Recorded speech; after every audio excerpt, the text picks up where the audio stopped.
Ah, Jacques Lacan. Just try saying that name without a plume of Gauloise's smoke curling from your lips. He was a Parisian intellectual, you see. Picture Paris in the mid-20th century, Sartre, de Beauvoir, existentialism wafting through the air.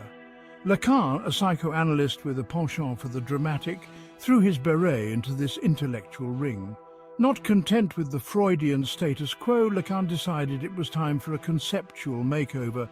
His ideas, a blend of psychoanalysis, linguistics and philosophy, were stimulating and potent.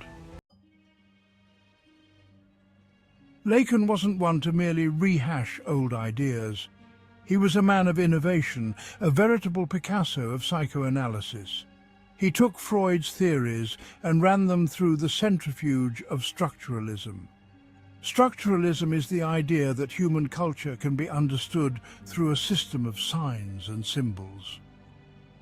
Lacan argued that the unconscious is structured like a language. Lacan's theories were dramatic, filled with enough intrigue to make a soap opera blush. One of his most famous concepts, the mirror stage, sounds like something out of a funhouse. Imagine a baby gazing at their reflection in a mirror.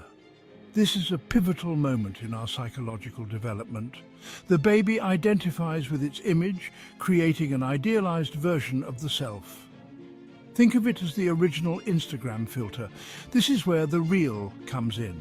It's the ultimate unknowable, the cosmic mystery we glimpse through the cracks in our realities.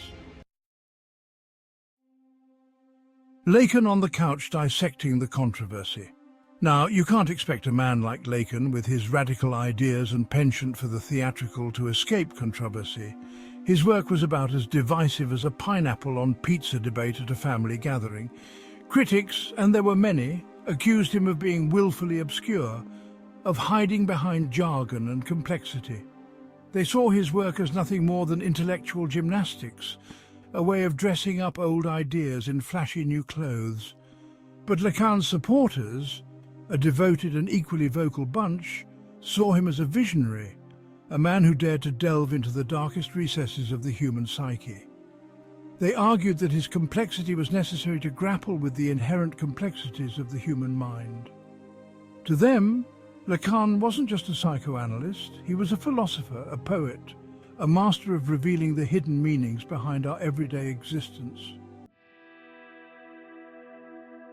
Freud versus Lacan, a tale of two psychoanalysts. So how did Lacan's ideas measure up against those of his predecessor, the granddaddy of psychoanalysis himself, Sigmund Freud? Well, imagine Freud as a seasoned chef, whipping up a hearty Viennese schnitzel, substantial, comforting, familiar. Lacan, on the other hand, was more like a molecular gastronomist, deconstructing the schnitzel and reassembling it as an avant-garde culinary experience. Freud focused on the biological drives, the Oedipus complex, the id, ego and superego, the classics, you might say. Lacan, however, saw things differently. He shifted the emphasis from biology to language, arguing that our unconscious desires are shaped by the symbolic order of language. Think of it as the difference between reading Freud in the original German and then tackling Lacan's interpretation through the lens of Parisian slang. The legacy of Lacan, a lasting imprint on psychoanalysis. Love him or hate him, there's no denying that Lacan left an indelible mark on the world of psychoanalysis. His ideas, once relegated to the hallowed halls of academia, have seeped into popular culture, influencing everything from film theory to literary criticism. He's the psychoanalyst your film studies professor couldn't stop raving about, the name whispered in hushed tones in art house cinemas. But the debate over Lacan's legacy, much like a therapy session that's run over its allotted time, rages on. Was he a genius or a charlatan? A profound thinker or a master of obfuscation? The answer, much like the unconscious itself, remains tantalizingly elusive.